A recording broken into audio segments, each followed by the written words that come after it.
Salut à tous et bienvenue sur Humble Spirit. Alors aujourd'hui je vais faire un petit tuto pour vous expliquer comment changer les cement blocks de la barre anti-roulis qui se situe évidemment à l'avant sur nos Lotus S2 Rover. J'ai commencé par tomber le fond plat avant qui tient avec une douzaine de vis, 3 devant, 3 derrière et 3 sur les côtés. Si je sais compter, ça fait 12 vis.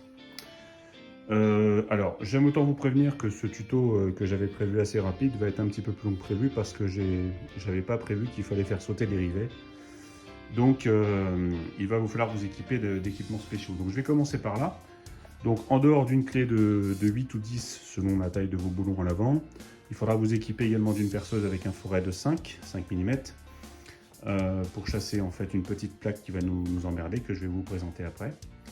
On va faire ça par étapes, donc je vais d'abord m'occuper de ce côté-là. Il y aura juste à reporter la même procédure en fait pour l'autre côté, et après on rediscutera sur la préparation de la barre anti-roulis et éventuellement la petite customisation que je vous propose. A tout de suite. Alors on va commencer par déjà identifier l'emplacement des cement blocks. Donc on voit qu'ils sont enfermés avec deux mâchoires en alu, du côté droit, une autre de l'autre côté, qui tiennent avec donc 2 grosses vis. Seulement il est facile de comprendre qu'on va devoir démonter la barre anti pour insérer le nouveau cement block. Ça, pas de problème. Le souci donc c'est de tomber maintenant, de déposer cette barre anti-roulis. Alors pour la déposer, on voit bien ce qu'on a à démonter. Le souci c'est qu'une fois qu'on aura démonté ça, on n'aura pas résolu le problème. Il faudra pouvoir enlever en fait la barre. Et pour enlever la barre, il faut enlever cette petite plaque ici. Alors cette petite plaque tient en fait avec 3 rivets, un ici et un autre dans l'arrière ici. Voilà. Donc on va dire que de ce côté-là c'est assez facile d'y accéder, sauf que là ils avaient été en fait riftés de l'autre côté, donc il faut chasser à l'intérieur de la roue.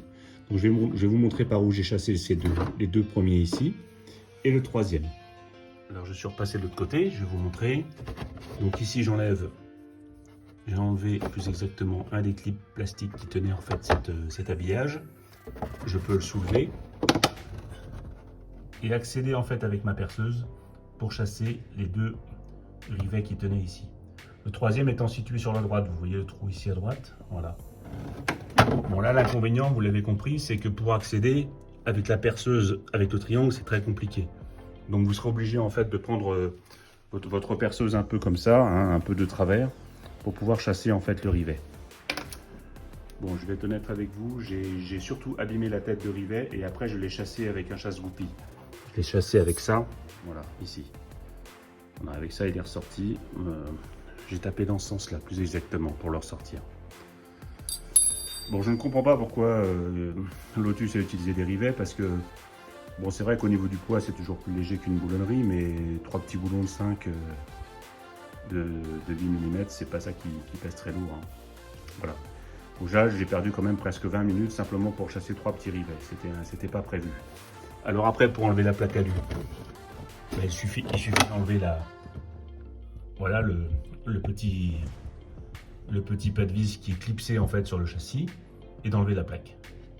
On va faire ça ensemble. Voilà.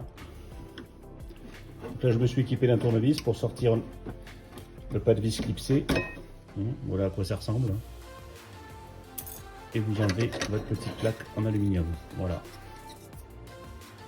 Voilà ce qui est tenu en fait par les 3 rivets.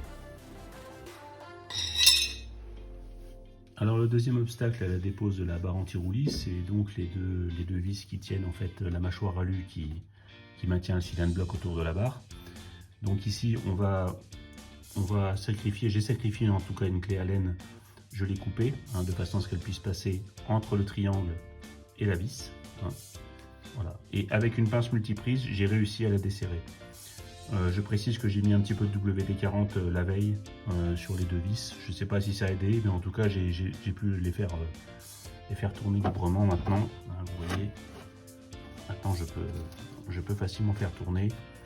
Alors celle du bas c'est bon et celle du haut ça a déjà été fait tout à l'heure. Voilà. Voilà la clé, à quoi elle ressemble une fois meulée. Comme ça elle est assez courte pour passer. Et elle va vous être utile de ce côté comme de l'autre côté.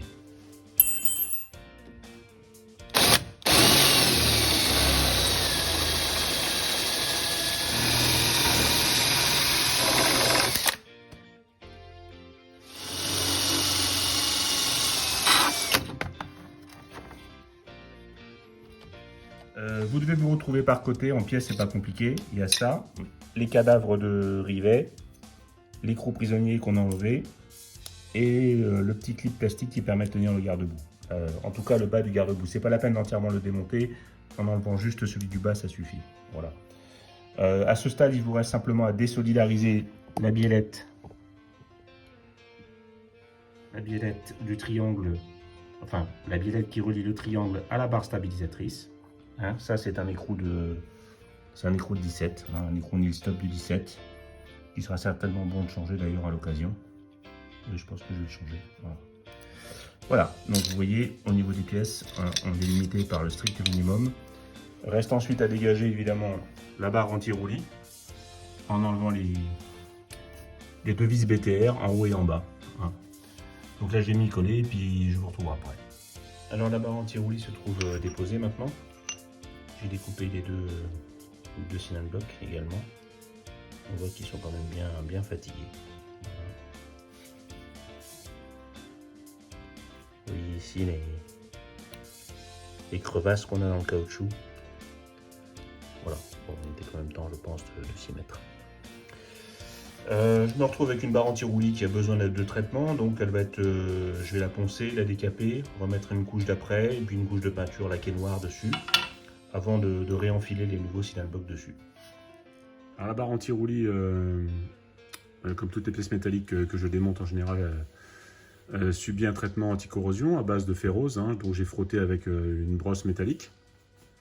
Et ensuite, j'ai procédé à un passage de ferrose. Je pense qu'un seul passage suffira parce que la barre est vraiment propre. Hein.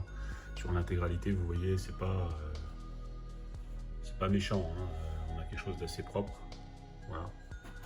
Alors vous remarquerez que j'ai fait un deuxième trou d'ancrage. Hein. Donc là, c'est le trou d'origine et là, j'ai fait un deuxième trou d'ancrage. Donc ce trou d'ancrage va me permettre en fait de durcir en fait un petit peu le travail de la barre anti-roulis. Lorsque je vais faire le zouave sur circuit, je change de monte pneumatique. Je passe de pneumatique de 175 à 195 en semi-slick en plus. Donc, bon, durcir un peu la barre anti-roulis, je pense que ça peut améliorer un peu le comportement. Bon, ne prenez pas ça à la lettre. Hein. Je suis un piètre pilote et mes notions sont assez limitées. Mais bon, là, la barre a été démontée. C'était l'occasion de faire le deuxième trou et ça sera l'occasion de tester plus tard des ancrages. Le deuxième ancrage pour voir si ça fait un petit peu d'effet dans les virages serrés. Alors pour la boulonnerie, c'est pas compliqué. J'ai décidé de repartir sur du neuf.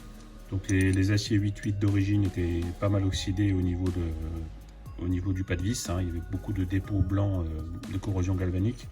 Donc là, en fait, je repars sur un acier de même dureté. C'est du 8, enfin plus exactement du 8-8. Voilà. Les rondelles par contre, elles, je ne sais pas si elles sont d'origine, mais elles sont très bien puisqu'elles sont en inox, donc je vais les conserver, c'est pas la peine de réinventer la roue. Je me retrouve donc avec mes deux supports, hein, prêts à être remontés. À côté, j'aurai les plaques en aluminium que j'ai essayé de nettoyer à peu près, voilà. Bon, voilà. Et puis pour les fixer, ben, j'aurai le choix où je vais utiliser toujours un système de rivet qu'on avait d'origine, où je vais passer sur de la petite vis, hein, ici. Hein, c'est des petites vis en inox avec un petit nil stop et une petite rondelle. Je pense que penser à la personne qui viendra derrière, ça sera peut-être moi d'ailleurs, c'est pas mal quand on bricole. Donc voilà, donc je vais peut-être, j'ai pas encore opté, peut-être que j'aurai la flemme et peut-être que je sortirai directement la pince à rivet plutôt que de visser ces trois trucs là, mais on verra tout à l'heure. Hein. Et puis au niveau de la boulonnerie, ben après on a les fixations évidemment des biellettes, hein, des biellettes d'ancrage. Donc les rondelles sont en bon état. Je change juste les deux écrous nil stop qu'on avait, qui étaient déjà écrasés sur les biellettes d'origine. Voilà. Biellettes d'origine d'ailleurs que je ne change pas puisqu'elles sont encore en parfait état. La barre anti-roulis a donc été traitée et repeinte, hein, avec deux couches de laque noire brillante. Maintenant, je vais procéder à la réinstallation en fait des cylindres blocs. Donc, je vais mettre un petit peu de graisse silicone à l'intérieur du cylindre bloc.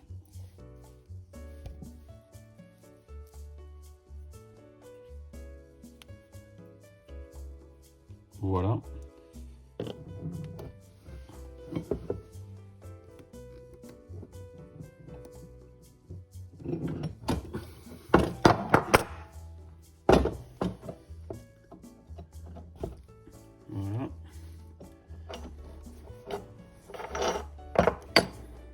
Voilà, le signal block est ça dans son emplacement. On va faire la même chose de l'autre côté.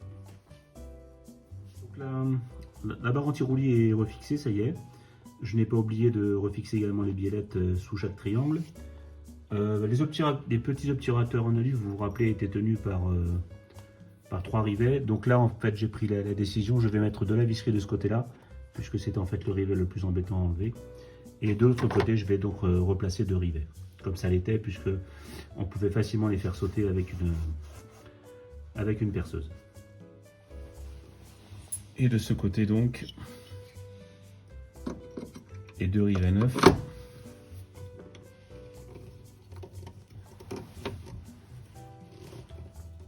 C'est pas très pratique de riveter quand on est allongé par terre.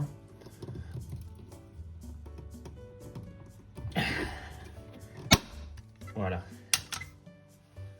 Donc nos 2 rivets sont placés. On vérifie derrière qu'on a bien nos... Parfait, la plaque d'alu est solidement fixée. On va resserrer ici un peu. Et on aura terminé.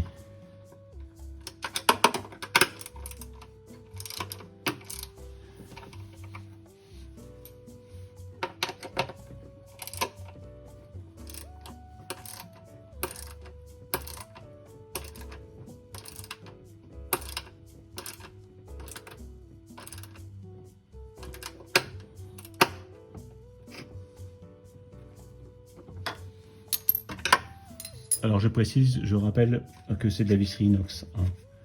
Donc, normalement, une fois recouverte d'un peu de graisse, on devrait être tranquille un moment. Bon voilà, vous voyez le montage avec les brides refixées, un peu de graisse ici dans les puits de serrage pour éviter que l'eau ne rentre dans les pas de vis. Alors c'est pareil de l'autre côté évidemment. Voilà, on va les remettre la plaque à de l'autre côté. Et ce tuto tirera à sa fin. Bon, là où c'est remis sur la voiture, je ne l'ai pas encore redescendu puisque je n'ai pas encore remonté. Vous voyez le fond plat et les roues. Donc c'est les 2 seules choses qui me restera à faire avant de la redescendre. Bon, je vous donne rendez-vous à bientôt. J'espère que ce petit tuto sur les signal blocs vous a plu. En attendant, je vais finir de nettoyer mon établi et je vous donne rendez-vous à bientôt. Allez, chat!